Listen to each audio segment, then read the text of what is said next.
Ce silence dénote une très forte concentration autour de l'échiquier ce jour au Palais des Sports de Morzine-Avoria. Nous sommes en plein tournoi, grande première pour cet Open d'échecs à Morzine, un festival international. Maîtres selon la formule consacrée et amateurs se rencontrent, échangent sur le mat en quelques coups joués, un événement qui fait la joie des grands mais aussi des plus jeunes.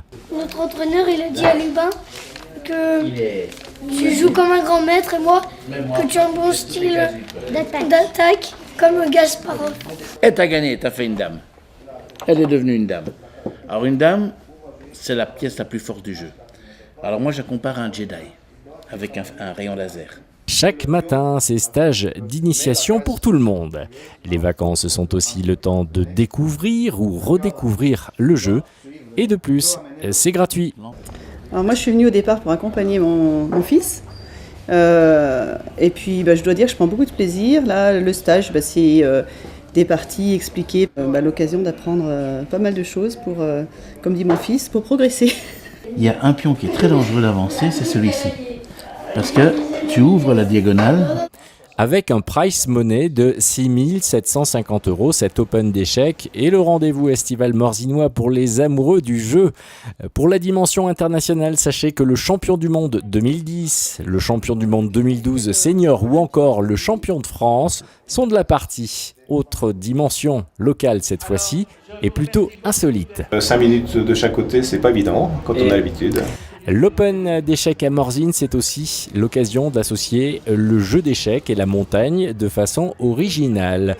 Très simple, la partie éclair ou blitz est jouée en télécabine. Sur le temps d'une montée et d'une descente, les cabines ont été réglées de façon à ce que